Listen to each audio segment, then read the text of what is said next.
नमस्कार, आप देख रहे हैं वीके न्यूज और मैं हूं आपके साथ शिल्पा गुप्ता। महाराष्ट्र की जनता ने इस विधानसभा चुनाव में नेताओं के बेटे बेटियों को जनादेश देकर चुनाव जिताने में जरा भी कंजूसी नहीं की। जी हां, कुल 13 बड़े नेताओं के बेटे और बेटियां इस बार चुनाव मैदान में थे, जिसमें से गोपीनाथ मुंडे की बेटी पंकजा मुंडे को छोड़कर आदित्य ठाकरे सहित बाकी सभी चुनाव जीतने में कामयाब रहे।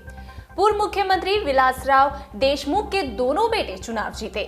पूर्व मुख्यमंत्री सुशील शिंदे की बेटी परिणीति नारायण राणे के बेटे नितेश भी विजयी हुए। शरद पवार के पोते रोहित पवार ने बीजेपी के हैवीवेट मंत्री राम शिंदे को पटखनी दी। वहीं संजय राउत के भाई सुनील दोबारा विधायक बने तो विश्वजीत कदम को भी जनता ने जिताया। इसलिए आज हुए उद्धव सरकार के पहले कैबिनेट विस्तार पर सबकी निगाहें थी कि उद्धव अपने कैबिनेट में परिवारवाद का कितना तड़का लगाते हैं, और हुआ भी वही। महाविकास अघाड़ी की सरकार के पहले कैबिनेट विस्तार में तीनों ही दलों से कुल 36 मंत्री बनाए, जिसमें 26 कैबिनेट और 10 राज्य मंत्रियों ने शपथ ली। लेकिन इनमें सबसे ज्यादा सुर्खियां बटोरी एनसीपी प्रमुख शरद पवार के भतीजे अजीत पवार ने, जो एक ही महीने के भीतर दूसरी बार डिप्टी सीएम बने हैं। वहीं उद्धव ठाकरे के बेटे आदित्य ठाकरे ने भी कैबिनेट मंत्री पद की शपथ ली। साथ ही पूर्व सीएम विलासराव देशमुख के बेटे अमित देशमुख को भी मंत्री पद की शपथ दिलवाई गई।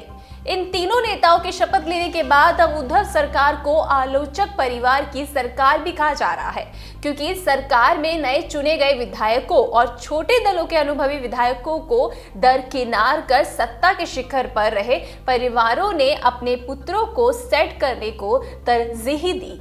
आपको बता दें, महाविकास अघाड़ी में स्वाभिमानी शेतकारी संगठन शेकाप, समाजवादी पार्टी, सीपीएम, बहुजन विकास अघाड़ी, प्रहार और जोगेंद्र कवाड़े की रिपब्लिकन पार्टी शामिल हैं। इसके बावजूद इन दलों में से किसी भी दल के विधायक को मंत्रिमंडल में जगह नहीं दी गई।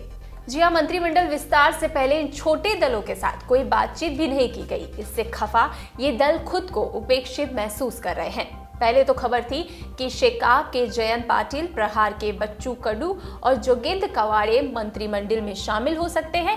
इनमें समाजवादी पार्टी के अब्बू आसिम आजमी को भी उम्मीद थी, लेकिन सबकी उम्मीदें परिवारवाद के आगे धरी रह गई।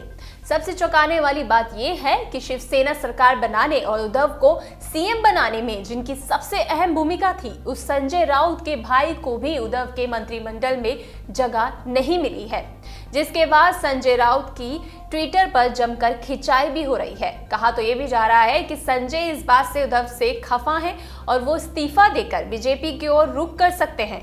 हालांकि ये कयास ही है। आपको बता दें कि 28 नवंबर को मुख्यमंत्री उद्धव ठाकरे के साथ शिवसेना कांग्रेस और राष्ट्रवादी कांग्रेस के दो मंत्रियों ने शपथ ली थी।